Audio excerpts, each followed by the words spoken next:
Go. Hi, I'm Paul J. Bennett, Canadian fantasy author, And I'm Carol Bennett.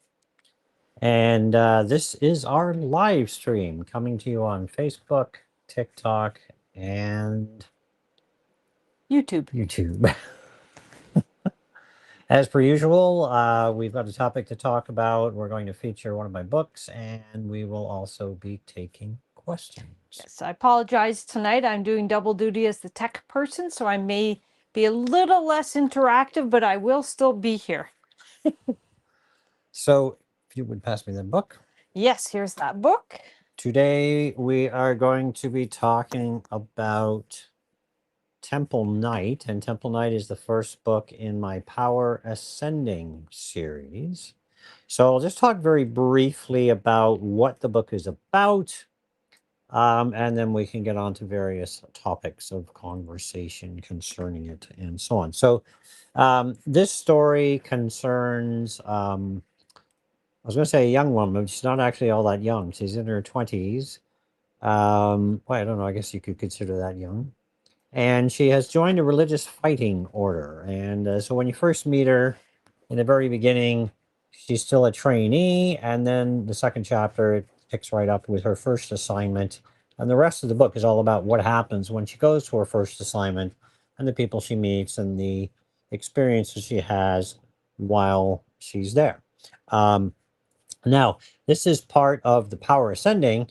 And the interesting thing about the series is that the odd numbered books all have Temple in the title. So we have Temple Knight, Temple Captain, Temple Commander, Temple General. And these four books combined tell the story of Charlene's rise through the ranks of her order. It's a religious fighting order called the Temple Knights of St. Agnes.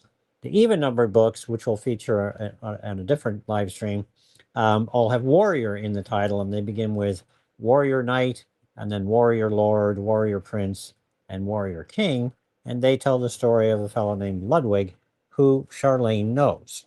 And there's a bit of a crossover between the different books, and then it sort of all comes together in the very last book of the series, which is Warrior King. So this is what we're going to be talking about today. And as always, we will be taking questions and so on. We can talk about whatever you like. So a couple of details here. Let me just consult my notes. I made a few notes here. So this book was published mid 2020, actually. So in terms of my own books, it was right between Defender of the Crown and Tempered Steel. Tempered Steel is actually the prequel to this, but I wrote this first and then I wrote Tempered Steel to explain where the characters come from. And why did we do it that way? Do you remember? I don't. I do. Do you? Yes, I wanted you to have a better background of the characters, to have a better understanding. Yes. No, you wrote the prequel. Oh, I just didn't. We didn't finish and edit Yes, it we until didn't after. release it till That's right. after it. Yes, yes. So I remember when I was outlining this, and you said I needed more background. I think that's a common thread. I always say I like a deep character background, and whereas Paul isn't quite as keyed into that. Just a quick note: B-Wall wants to know what your favorite book is. Like of mine, or just I don't know. book in general. B-Wall, we need more details. What do you want, a favorite book of his, or like all the ones back here? I mean, there's some Star Wars, and I think Star Trek too up there. I mean, I've read lots of Star Trek. We got David Weber. We've got over here lots of books. Lots of books. Lots of books. I don't know if I have one favorite book. Yeah. Other than my own books, I really enjoy the Sharp series from Bernard Cornwell. We've talked about that before. Out of my own books, I always tend to like the book I'm working on at the moment. So whatever I'm working on is my favorite book. I think right now, and it's sad for all of his readers, but my favorite book is A Drop in the Bucket, which is a book he's just written, a cozy fantasy.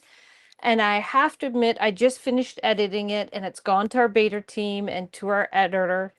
And I then started the process of editing Victory of the Crown, and I found it hard to go back into such deep storylines.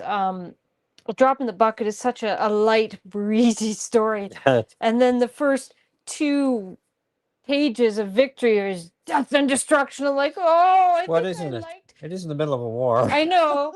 I think I liked the ease. Oh, what are we going to have for dinner versus kill, crush, destroy.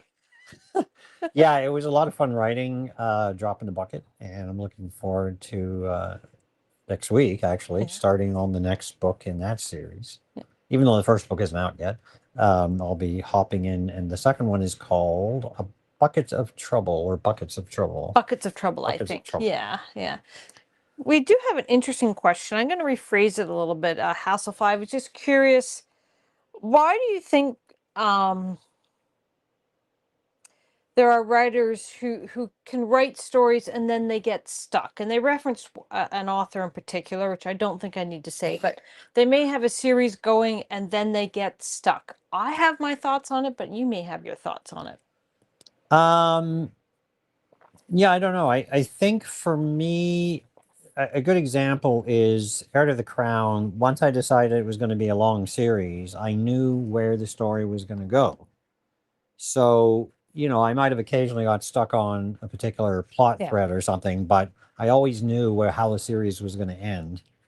And that works for me. But people work in different ways. Some people, they prefer a more exploratory method of writing where they sort of see where the writing takes them, and maybe that can sometimes lead you down a dead end, so to speak. I'm going to say, as a person who watches Paul write, and I've seen him struggle to write the final book in 3 series, and one is a 15-book series, I think it's really hard for authors to say goodbye to their characters. Yeah, I would agree with that. And also there's a lot of pressure in the last book because you want your readers to be satisfied at the end, and you don't want sort of unturned stones. Yeah, and sometimes that may be the point at which you realize you've put yourself into a bit of a sticky wicket, I would guess. Right? Yeah, possibly. So I'm going through and editing his last book in the Heir to the Crown series. And I literally will say, oh, did that get mentioned in this book or this book? And I have to look through 4 books because I don't want the reader to go, I've read that, I've read that, I've read that. You want a gentle nudge, remember this, but you don't want a whole page of explanation because you've mentioned it again and again, and they've been through the series. But I mean, this series is 10 years on that you've been writing it. So not everybody's going to have the memory that I do, in the sense that I can remember. We're still struggling with something that I told him happened and we couldn't find it anywhere, but I still think it happened. So I may have to take some time and research that. But I see you reading more books in the future for me. I'll have to read through. Yeah. Like, that's the problem, is we don't want one of your readers to see an inconsistency. That's our job to find it, but sometimes it's hard to remember. And Paul's series are interconnected, so it isn't just 14 books I'm looking through. There's 6 side books which may have something into it, but then there's 2 8-book series. Well, but that's okay. If it's mentioned one of the 8-book series, it can be repeated in the. It's not the mentioning, it's just I say that something happened. Yes. The Cure, that's all I'm going to say, was mentioned somewhere else, and you say it wasn't. So now we have to find, but it wasn't necessarily called The Cure, so it's so difficult to find. We use for that. I think too, there's always the problem with ending a series is you can't always wrap up everything. No. When I did the Frozen Flame, a couple of people got upset because I didn't wrap up a couple things. Well, that's because they're meant to be that way. Yes. Because there is another series coming. But when you ended the Power Sending series, when it was in the beta read phase, you didn't end some things. That's right, yes. And our beta readers, they're fantastic. They said you cannot end the book like this. It's not complete. And you, as the author, knew what was coming in future books in a different series. In a different series where these characters were going to be in it, and you'd already outlined it. And I think it was Savior. So you wanted it to end a certain way, but it didn't allow you to give that satisfying feeling to the end of Power Ascending. Yeah, so what happened was I added an epilogue. Yeah. But then I had to go back and change the outline for Victory. Yeah. to match up with now what I changed Yes. Yes. in the other series, because I'm always outlining ahead of time. Like right now, I've got outlines for my next 2 bucket list stories and a pretty decent outline for my new series, my next new series, which is Yeah. the Duality Magic. Yes. Which you're going to start writing in about 2 months. After the next bucket list, yeah. Yeah. Yeah. So say hi to Joan from Colorado. Hello, Joan from Colorado. Have you got a lot of snow? I've heard that out west they don't have a lot of snow, but it's cold. So I don't know. I guess that depends how high up in the Probably mountains. suck if they didn't have snow in Colorado. Don't a lot of people go to Colorado to ski? I would think so. I mean, we have some here. We'd send it to you because we don't want it. Yeah, let's put it in a box and send Just it. put in a box. Send us your address and we'll just send it. Hassel wants to know that it's talking about gardeners and builders as authors, and you can talk to that. Yep. And something that grows natural and then something that's 100% your own creation. So let's explain gardeners and builders. There's other terms for those: plotters and pantsers, Well, yeah. discovery writer and So outliner. the basic concept is there are 2 extremes of writing, and then there's lots of different degrees in between. Yes. You've got the person that sits down and just writes, everything is kind of made up on the spot. Or they might have thought about it, but they don't have anything actually written down other than the prose. Just shifting my seat a little bit here. The other extreme is you plot out everything and everything's in the outline and nothing's left to chance, because you know exactly before you even start, you know exactly what happens in every chapter, who's doing what. But most authors, I think, would tend to be somewhere in the middle. Yes. Maybe a little bit of planning or a lot of planning. I tend to have more planning, but I'm not a completely full planner. I still have new stuff introduced as I'm writing. And that's kind of what they're getting at. So the gardener, I think it is the sort of the pantser that makes it up as they go. They're just tending the plant and seeing where it goes, basically, letting the story take them. They're naturalizing the landscape. Yes, and an architect is plotting out everything. Builder. Like you can't build a building if you don't have the structure down, and that's kind of the concept. So, but you can be anywhere in between those 2. I'm just going to move this over because my neck is getting sore. I have a few more questions. My apology. I'm going to use your leg here. My apologies. I'm doing our technical stuff this evening, so I'm going to try to pay attention as much as I can, but I do have to pop over here to see questions. Reagan wants to know, being an author yourself, how do you feel about the balance between what authors want for the novels versus what the readers want? Yeah, that's a kind of a difficult thing to answer. So when I write for me. But having said that, we get feedback from the beta readers, and they will often suggest things, and we'll make changes. We'll look at it, and it'll. He writes for he, and then I rewrite for the readers. Yeah. I read it from the reader's perspective and go, what? And he's like, it's in here. And I'm like, it needs to be on that page. You can't have it there. Sometimes what's up here doesn't make it to the screen. No, and so our editing process is usually me going, what did you mean by this? What did you want to get across? And then he says it and he'll tell me what he's thinking, and then I can put it in. So for those who keep wondering what I'm looking at here, whoops, that's just my backrest. I've got a computer all set up over here. And then my apologies to those who are expecting Hazel. She didn't want to come down tonight. Yep. She's just chilling upstairs with her sister. Chilling upstairs with her sister. She didn't want to join us. I will be popping up every 15 minutes. Whoops. Because we need to keep the camera moving about every 15 minutes to keep our TikTok people here. So we want to thank you for coming back. It's strange because I look over here and I see the monitor, but there's a lag between us filming. Try looking here. Up there. Yeah, it's very strange. So I looked over and I saw, like on TikTok, you were there, and up above on Facebook, you weren't there yet. It's interesting because we stream to 3 different social platforms, and they all have a bit of a delay, but our streaming software is live to us. So we're actually watching ourselves almost in different multiverses, I guess is the best way. Time traveling. Time traveling. So Jeremy wants to know, they've been considering self-publishing, and they're stuck in the editing phase and they're almost done editing. What kind of editor do I need to hire for my book? I'm going to take that one. Yep.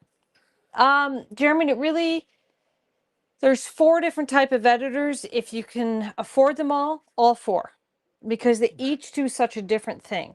Your developmental editor, they're going to give you a 3 to 4 page sheet of the story and how it works and how it doesn't work and where you may have some areas that need refining. And that should be the first editor. And that's the first editor. So you can even finish writing it and then send it off there. You don't have to start doing your own edits at that point. And it's sometimes better, because why spend time fixing up a paragraph that doesn't work?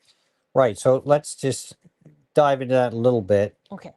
What kind of things is a developmental editor going to be looking for? They're going to be looking for like inconsistencies in the plot. Or things introduced, never resolved. Exactly. Or things resolved, never introduced. Or maybe you had characters go off on a side quest that led nowhere, or something. And that happens. It does happen, yes. I've done that myself. He outlines 30 pages, and sometimes he's writing and he puts something in and it was in his outline, but then he doesn't go back to it because he just decides the plot goes somewhere else, but he doesn't see it. And even when he does his read through, he doesn't see it, because in his mind, I don't need to worry about that. So what your developmental edit does is make sure all the facts work and the story and the plot works. So they're not worried about paragraphs, lines, and punctuation and spelling and grammar.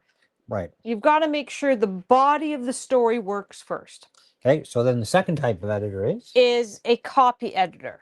So that's, do the paragraphs run? Are there paragraphs and paragraphs of description you don't need? Or do you say it was a dilapidated building, but could you say more? So they're going to make the story flow better. And they're looking more about how the flow of the story is. And then your line editor is, how do the sentences work?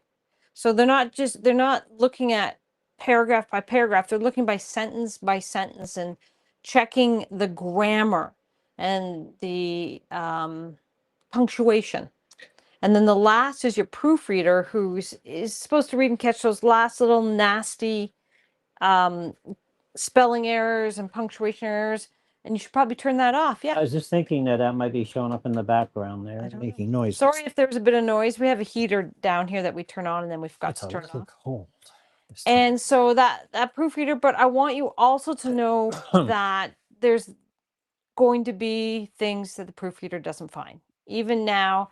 And we had our books sometimes proofread by 2 different people plus ourselves, and we still find things. Yeah, So even don't professionally published books Yeah. will occasionally have typos in them and things like that. Okay.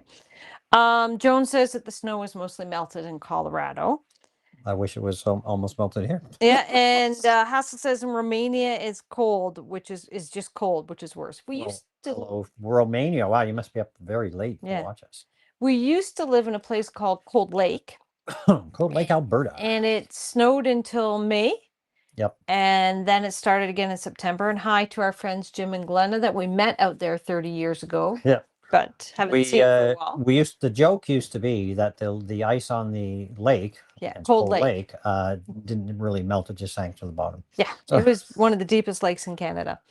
Yep. Chase says they tend to be the gardener and have trouble writing when they're certain how everything will go. So that's interesting. One thing we saw, we were recently at the London Writers Society. This is London, Ontario, by the way. The other London, not London, England. Yes. And a fellow there was talking about this whole plotting versus pantsing.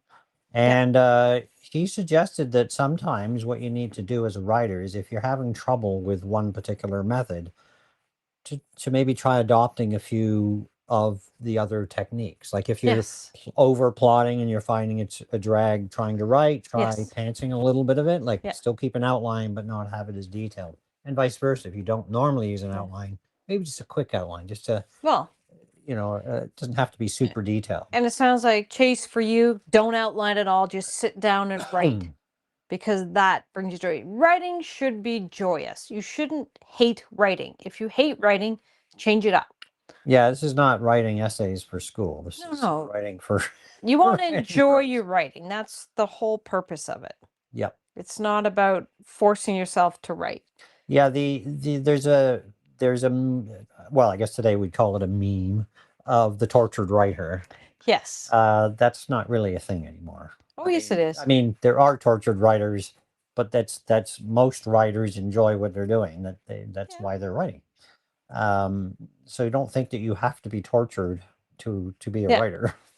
Jeremy says thank you. Now, you had some questions that you wanted to ask about Temple Night. So Temple Night is the book we're featuring tonight, if you want to give it to me. Sure. Or I can grab. Just a minute. I probably have. Well, I got this from Did you over there. steal my copy? Yes, here. Get this. That wasn't very helpful.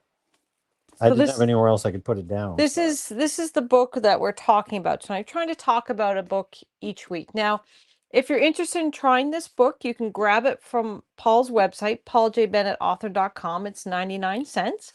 If you hear a ding, that's somebody picking something up from his website, but you can also get it at your favorite retailer for the same price. That's the ebook version. That's correct. And Yes. if in fact you could go into a bookstore and order it. Yes. It won't be on the shelf. Your local bookstore. But your local yes. shop is more than capable of ordering. Barnes and Noble, Indigo, they can all order it. Waterstones. Even like small vendors can order it. I'm trying to figure. I can't remember the one in Australia. My apologies. I don't know that. I did, but Okay. It's gone. the bookstore. It's the that sounds more like the Bronx or something. Yeah, that's New York. That's because we were watching Nona's. That's right. We were watching a movie that took place there. Yeah. So my second talking point, I thought I would talk a little bit about the main character in Temple Night is Charlene, and I was going to ask you because you're familiar with the book. I am. What is Charlene's main strength? The book got in terms of Oh no! I have to sell that on our website at a discount. Oh, we'll just keep it for things like this. Okay, say that again. What do you see as Charlene's strength? I think her strength is her inner turmoil. So she is not this, like, she's a very strong woman, but on the inside, she doubts herself. And I think that's a good thing. I think everybody needs a dose of self-doubt so they don't get so full of themselves they don't care anymore. She's concerned that she's doing the right thing.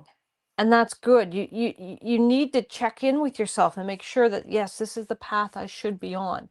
And I think that's a big strength, that she's not overconfident. What do you think is her biggest strength? Was going to say, I think the two things that stand out for me is, number one, she has faith, her religion. Yes. But she has faith in people around her too. Yes, and that there was going to be the second thing, is her skill is at building consensus and bringing people together in the face of adversity. Leadership. Well, yeah. Proper leadership. Well, not just military leadership, but Yeah. in terms of helping people and so on. And I think that's a thread that runs through all of her books, the 4 books in the Temple. Yes. Yeah. Actually, I think that's a thread that runs through all your books. Yeah, I don't think, maybe not the Frozen Flame. I don't think there's a lot of self-doubt in that one. They're pretty, I mean, Athgar's laid back and Natalia is pretty strong and knows she's strong, and that's that. But even Gerald sometimes has some self-doubt and he's unsure of himself, and that's in the Heir to the Crown series. Yeah. Leave that there because I need that there. I think for me, you're gonna have to hang on to that. One of the well, I can see it from here. Okay, so. Until it goes to one of the things that I lost where I was going here now. The thing we're talking about Gerald and self-doubt, and how a lot of your characters do have self-doubt. Do you have self-doubt? Yeah. Well, I think everybody does to a certain extent. I think some people don't. But I mean, you want a character that readers can sympathize with, right? Yes. And most people, generally, at least everyone I've known has had self-doubt at some point in time. I hate to interrupt you, but Hazel would like to come down now. So is she ready to hop down? Okay. Okay. You go take a look. I will go check. You keep talking. So her, so yes, she has doubts. I It's a pretty, I guess you could say it's Good kind of a girl, trope. slow. It's something Slow. that shows up a lot in job. various books. Heroes make mistakes. Maybe they blame themselves for something that affects other people. There There you can she see is. Hazel is Say here. hi, Hazel. She is in the building. Hazel's in the building. Hi, Hazel. Hazel. Ooh. Hello. There we go. Okay. And we're back to regularly scheduled programming. So I'm going to pull you over. Keep going. So we're talking about self-doubt. Yeah, well, I kind of finished talking about something. Well, I'm sorry. Hazel wanted to come, but now I have to get her so that her fans can see her. Hello. Hello. You can see just her bum. Now, the character of Charlene, I came up with the original concept running a different game, actually. And in her original form, she had been someone who had been a temple knight and had left the order and was living, making a living as a blacksmith in this small village where this role-playing game began. And players ran across her, and she led them back to the city and so on. So when I came time to write the book, first of all, I had to change her name because her original name was Margaret, and I'd already used that in Heir to the Crown. So Carol actually came up with the name Charlene, and It's a real name. I did not know that. Somebody told me that. yeah. So I loved it because it reminds me of Charlemagne, with Yes. the historical personage, and so it worked really well. And I flipped things around. She was a smith before she joined the order, and we pick up the story when she joins the order, and she actually doesn't leave the order in the books, so that was different as well. But the concept of the character, how she behaved, what she believed, worked quite well. There, are we done now? Are you the director now? Yeah. Is she on camera? Somewhat. Somewhat. Okay, Somewhat. that's fine. Sorry, guys. Not as much of Hazel as we usually get. Now, interestingly enough, when I was writing Temple Knight, because she's in an order that consists of all women, she goes to her first assignment. It's a very small outpost, so there's only I think it's a dozen sisters, 10 or a dozen sisters all total. A few join later on, um, and they're under the command of a captain. And one of the characters became a little more important than the others. I introduced the character of Danica, and Danica and Charlene sort of become fast friends. And Charlene is older. She's experienced life. She actually is a trained smith. She's actually a master swordsmith, an armorer. So when she joined the order, she was already more mature than most of the other women that were going through. Usually women join the order when they're, 16 to 20-ish. Yeah. So she's one of the older ones at this new assignment that she goes to, other than the captain, of course, the temple captain. And when I originally started writing, Danica was sort of the odd one out, if you like, from the rest of the, Because she was so young. because she was so young. You find out later that they actually lied about her age Yes. to get her into the order. That gets her in trouble. It does, yeah. But we don't want to give away spoilers. But anyway, Danica becomes very, very important. Yeah. And by the end of the book, it's Charlene and Danica are heading off together, and they feature in essentially the rest of the books. Although in Temple General, she doesn't have a major part in Temple General. Because she's busy in Victory. Yes. Well, she's in And like about Savior. half the book, and then Yeah. they split up. But Yeah. she does become very important in the later books in the Heir to the Crown series. You do that a lot with your characters. Did you set out to do that originally when you first started writing Oh yeah, I Heir to the knew. Crown? Yeah, You I knew? knew there was going to be some of that stuff. Well, no. I didn't know all the details, Not. but I knew a fleet was going to come around. No, but how many books into Heir to the Crown did you write till you knew that you were going to write The Frozen Flame? And then it would be in the same world. I mean, I knew from the beginning it was going to be in the same world. I didn't know You're going to in the connect them? beginning that I was going to have everybody crisscross over. Not everybody, but a lot of people crisscross over. Yes. That just sort of came about naturally. It made sense. Yeah. And because each of the three series takes place physically in different portions, you've got Yeah. all the Heir to the Crown is sort of on the western portion. The Frozen Flame is far out in the east, Yeah. like Eastern Europe, if you want to draw a parallel. And then Central Europe is where the Power Ascending series takes place. So it was just a great opportunity. And actually, it was a character of Cyric that actually is the first one to sort of cross over. He's the only character that crosses over to all 4 series. Yes, that's Will correct. he 'Cause make has an his own appearance in the 5th series? I doubt it because I know where the 5th series is going, and it's not really. That's a drop in the bucket list. Oh well, Yeah. sorry. Yeah, bucket list. I mean, Yeah. conceivably he could show up in the bucket list. I don't have plans, at least in the first 7 books for him, but I do have some other characters showing up. Do you? I do. Well, I mean, the main character of A Drop in the Bucket comes from the Heir to the Crown series. Greyzuck, yes. Yes. A goblin wolf rider. And let me think. There's also mention of a couple of others because Verdú is mentioned, Gliznak is mentioned. Yeah. And Verdú's in it. Verdú is in it, yes. Gliznak was, but he got cut. I cut him out. So let's talk about that. So this is something similar to what happened with the book we're talking about, Temple Knight. So Temple Knight, interestingly enough, if you go to the back of it, it says epilogue. Oh, it's not in the paperback. It's only in the EPUB, I think. In the EPUB. So I had originally had a different beginning for Temple Knight, and in my mind, it was kind of like one of those what we call spaghetti westerns, like an old Clint Eastwood movie, with a lone figure riding through a dust storm, showing up at some rickety-looking tavern, and that would be the way the character was introduced. But it didn't work. It just didn't work. So I ended up rewriting it. Instead, we join her. She's an initiate in the order, so she's still in training. She does something significant. I won't do spoilers. And then she gets sent off to her first assignment. Now, the only problem is there was a lot of information that had to come across very early in the book. So if I was to rewrite it, I would try to make it less of an info dump, I think. It's not huge. It's about a page or 2.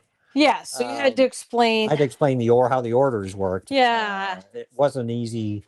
I couldn't at the time. Of course, I could come up with it now, but at the time, I couldn't really come up with another way of doing it. So it ends up being her examination to see if she's actually fit to go to her first assignment. Of course, she passes with flying colors. And some of that stuff is very important, especially mentioning the Ragnarite. Just hold that. And this, the dedication in this book. Well, I didn't want to interrupt what you were saying. I was going to segue into that. Oh, there you go. The dedication for this book says, "To my wife Carol, who gave me wings to let my imagination." Oh, I thank you. I was actually going to say, how hard is it for you to come up with dedication? Well, all my newer books are just dedicated to you because. Tell the truth.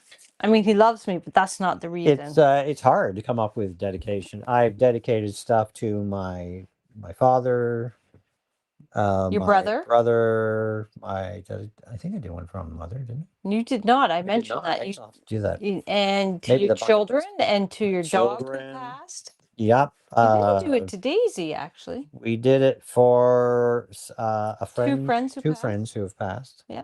To all the people like to read, I think, and tell the people let their imagination fly.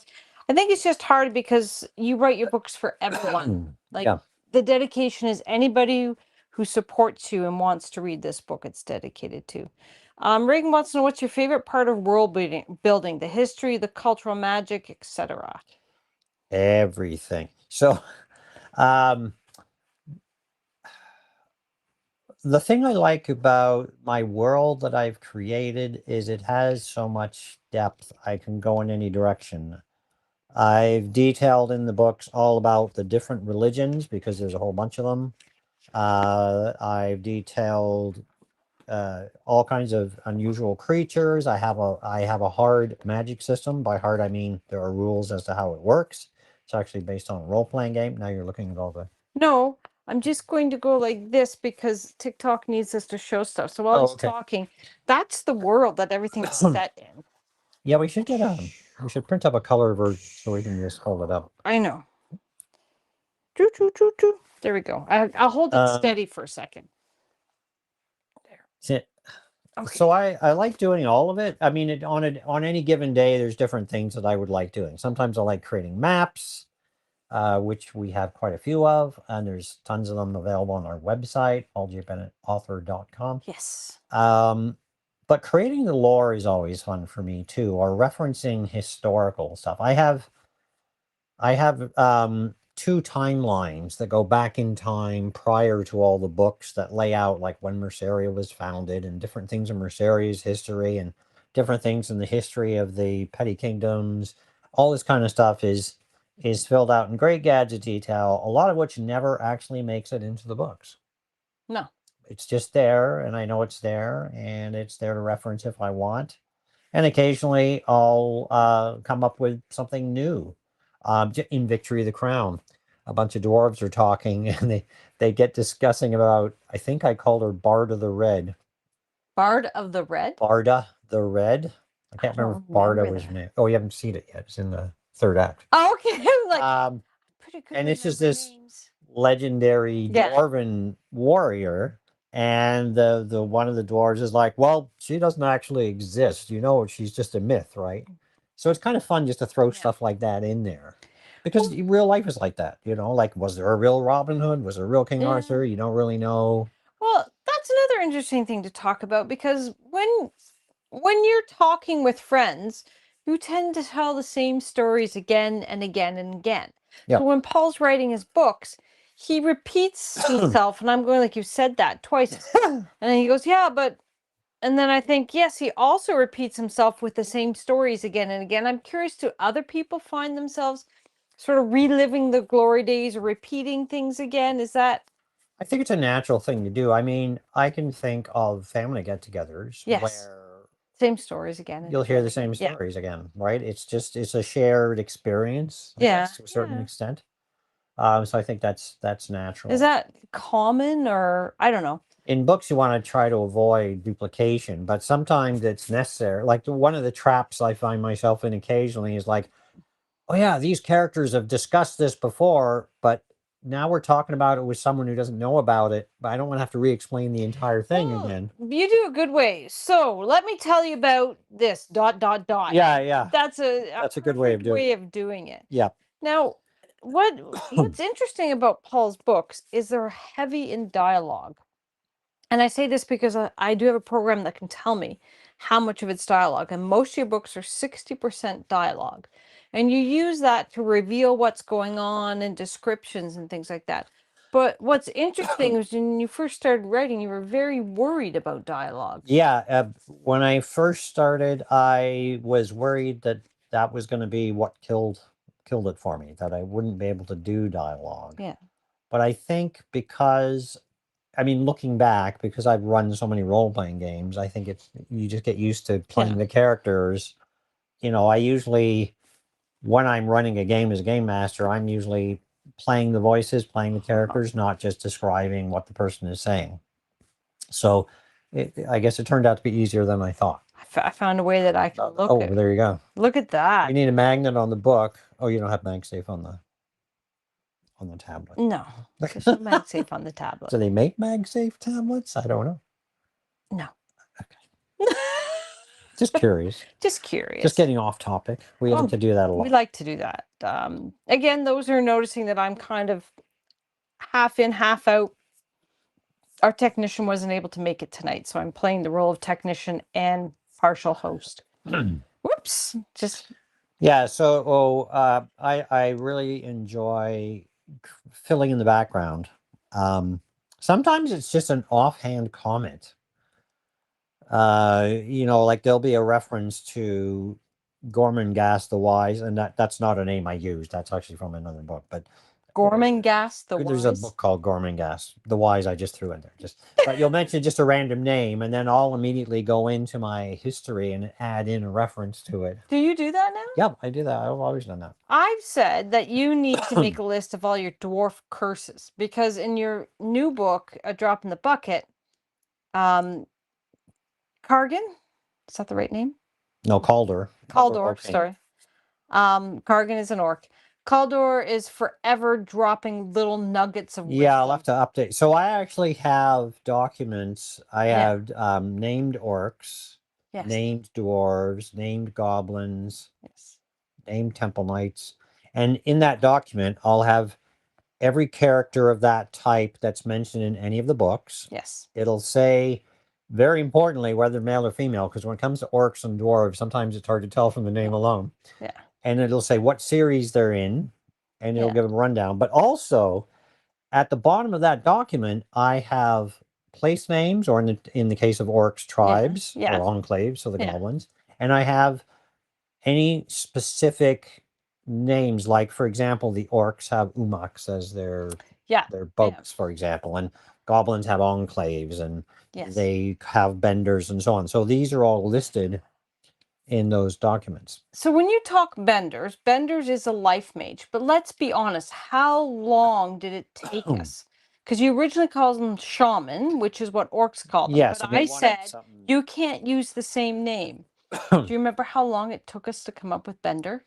No. Half a day. Yeah, it was a while. I remember that. And then we had to come up with others. So, do you just want to quickly show people Hazel? You want to get up and show them Hazel? Yeah. I know he has a bit of a sore back, so just give him a second here.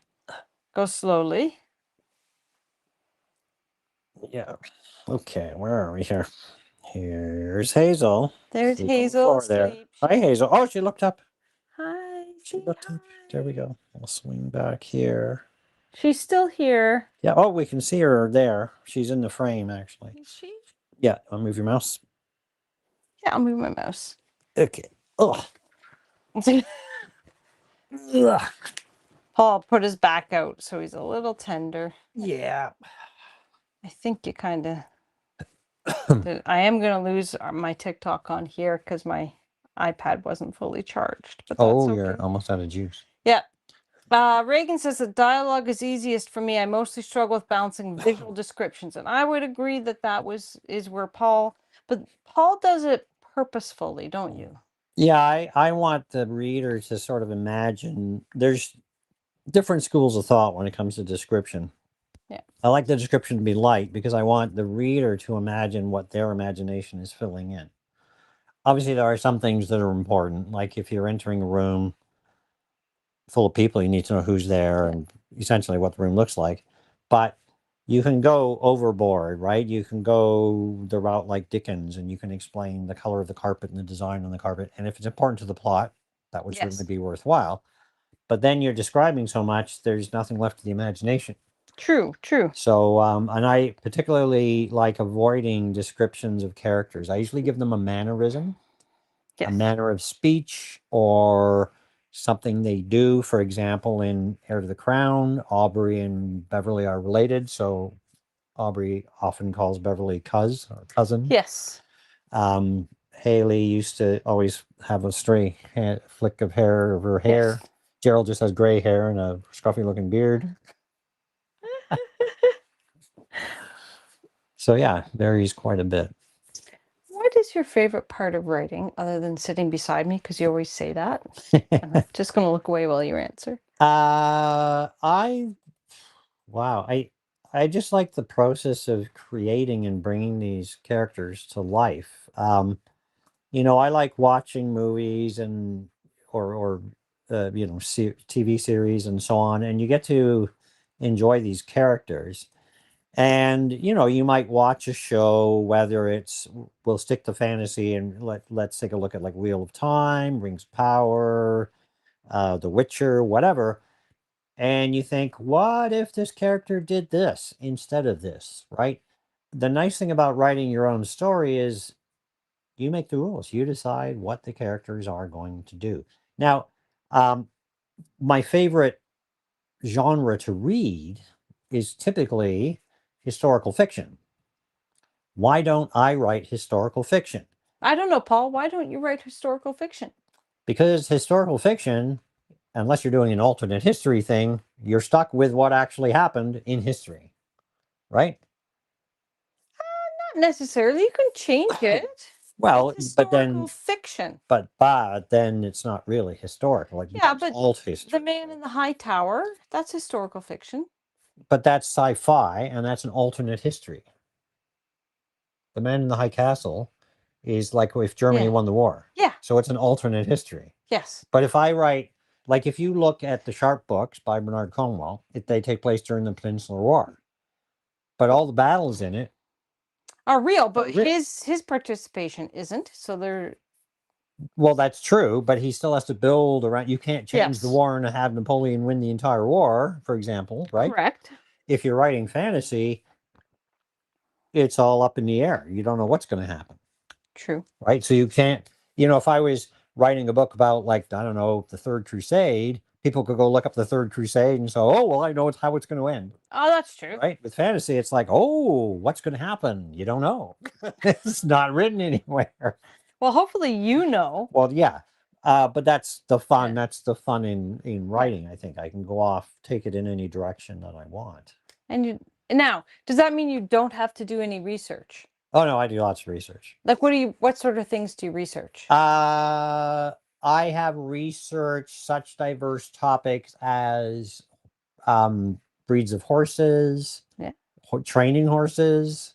Uh, I've researched birds. I have so in the newest book in Victory, there's a scene where Albreda summons a bird. Yeah.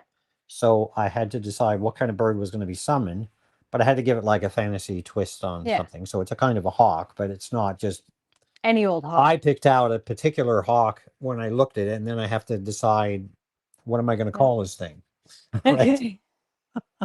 And then someone else conjures a swallow, right? Yeah. So then what A describes a European swallow? Yeah, African or European. Why did you pick swallow? Oh, because because they're very good at staying aloft for long periods of time. So there was actually a method to my madness. In Savior of the Crown, Krazak, who's an air mage, summons a hummingbird Yes. because she has a spell where she can look through the bird's eyes. And the hummingbird, I looked up. I didn't What originally. made you decide to do a hummingbird? Well, I looked up birds, and they have really good eyesight, Yeah. and they can hover. Okay. So it was ideal because she's using it to spy out where the enemy leaders are. Ah. So, and what was interesting for me, it was like, okay, we know like hawks and eagles and those kinds of birds Yeah. have really good eyesight, right? Yes. Who else has a good eyesight, or what kind of animals have good eyesight, and things like that. So Okay. I do a lot of research like that. Um, I've researched a lot of prehistoric creatures. Because you're three horns. Well, I have three.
And then I'm going to go back. We're back. There We're we go. back. I can see you. Yes, I know.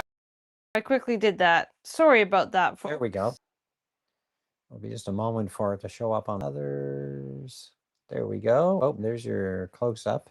Okay, there's my on close up. Facebook, and now we got me on Facebook. Okay. Not seeing us on YouTube yet. There must be a long. Oh, there's a bit of a delay. Sorry about that, folks. Okay. I had somebody call through and they messed up. Messed up a little bit, so we're good. I have to tell people.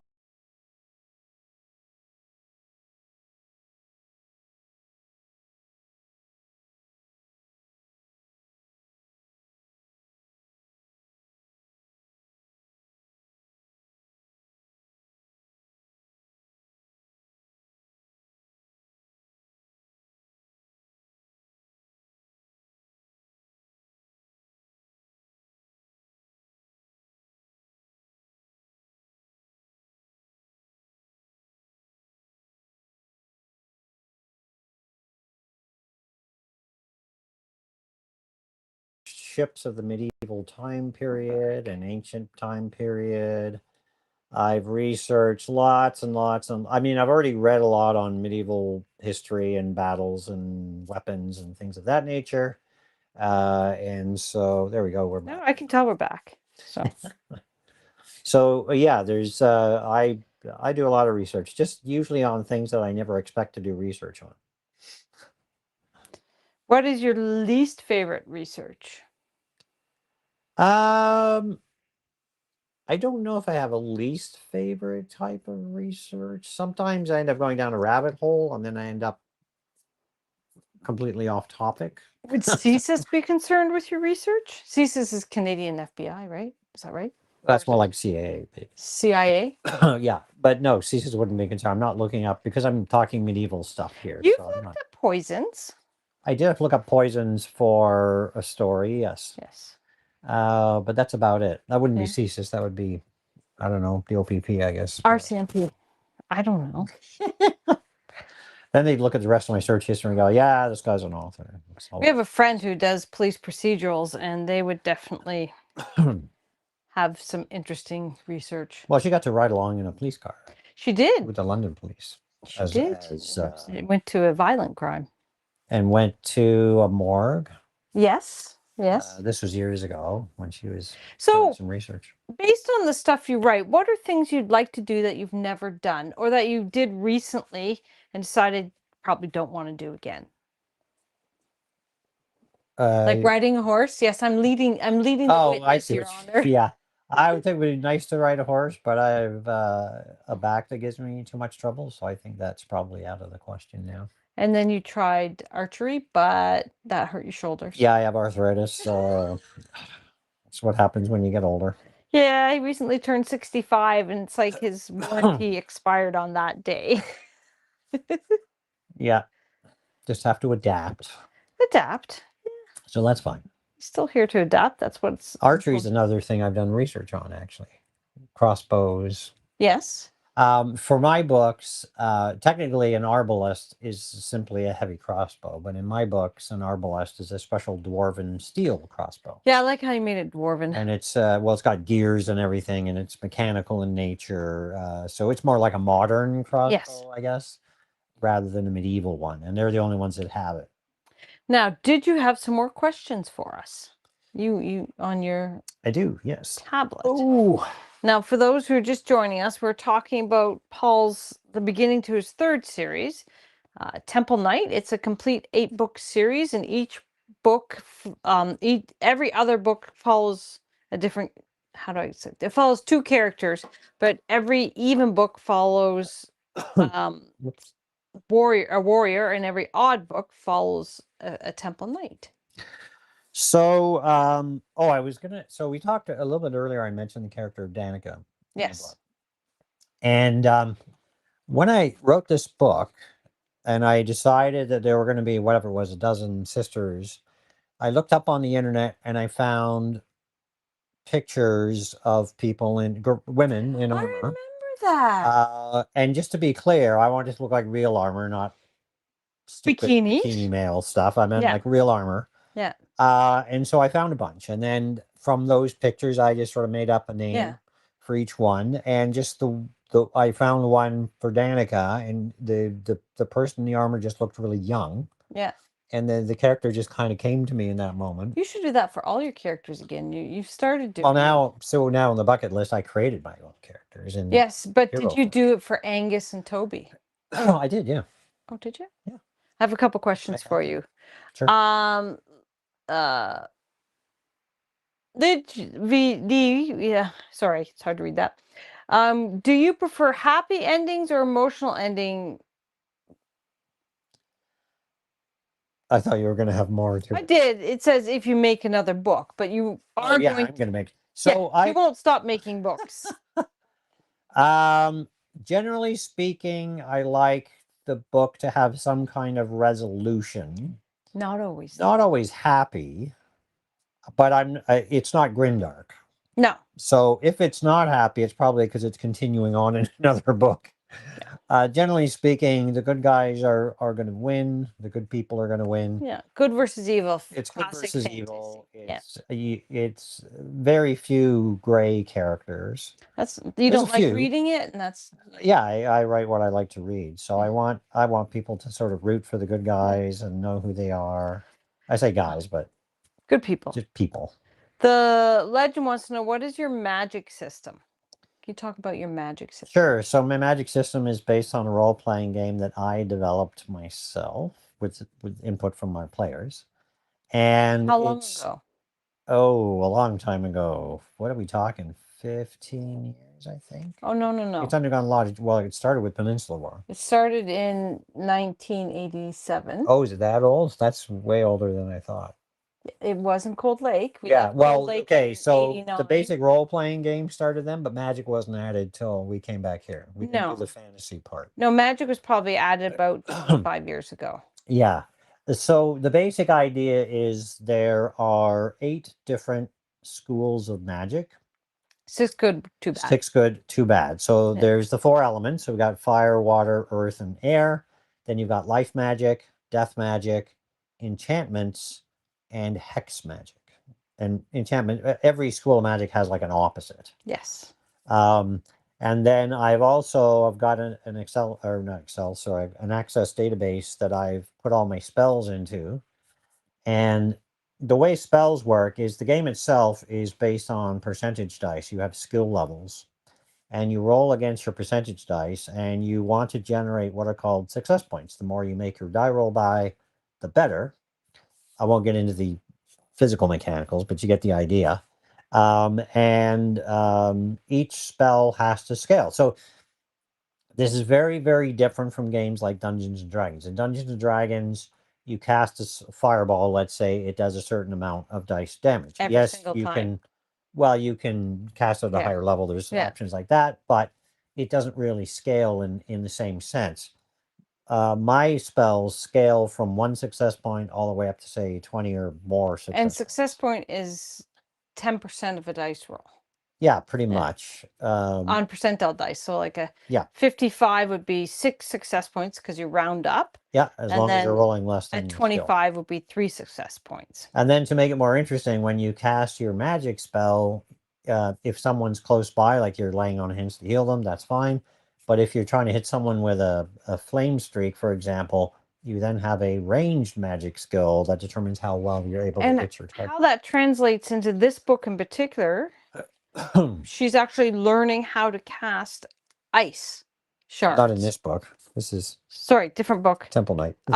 In the Frozen Flame, Frozen Flame, yeah. Ashes, she's learning how to have it here. Ashes. Natalia is learning how to cast spells. And there's some people who cast and they just keep missing.